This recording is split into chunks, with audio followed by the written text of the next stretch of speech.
Assessment decision-making process.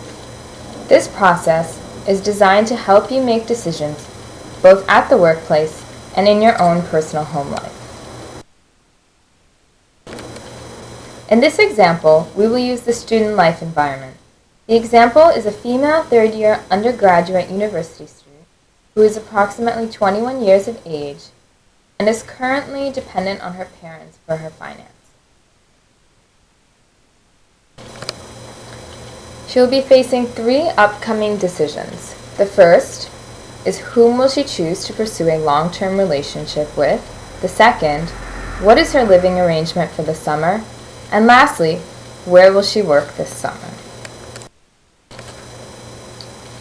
The methods of assessment used in this process are very essential. First, you need to identify the decisions. Second, you need to establish the information needs and also identify mitigating factors.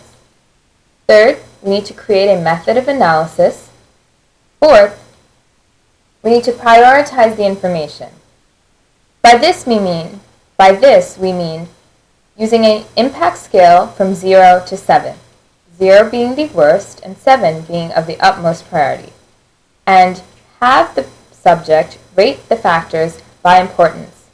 Next, as the person doing the analysis, you will need to calculate the range and average of each data set. Lastly, once this information has been collected and calculated, then we can analyze the data.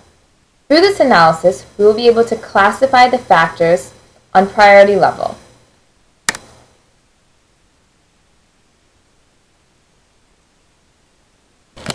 This is an example of the spreadsheet that we'll be able to create. As you can see, the 6 mitigating factors are listed on the left. For this girl, they are family opinion, costs, location, friends, level of freedom, and how fun something may be. These are the 6 factors that she considers to be of importance when choosing, when she's making a decision. Across the top, you can see that the 3 decisions are listed, decision 1, 2, and 3.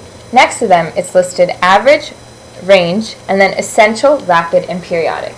The average is simply the arithmetic mean of the data in that row. And the range is also referring to the data in the row, and it is the difference between the highest and lowest number.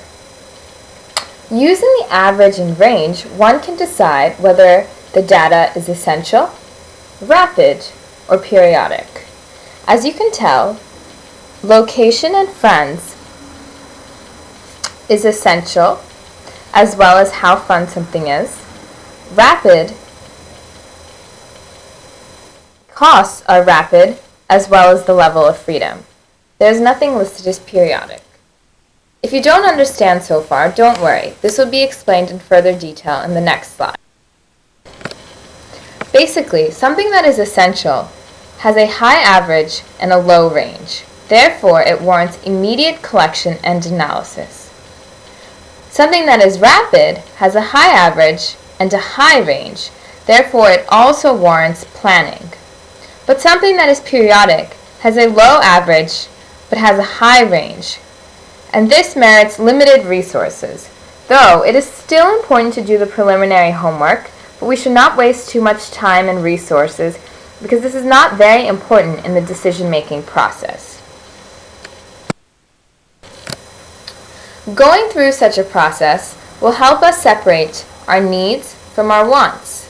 It can also help us identify the priority of certain decisions, and it allows an information system to establish direction and maximize efficiency. Furthermore, it creates a level of organization and places an emphasis on analytical thinking. It is also very useful to utilize when making difficult everyday life decision analysis.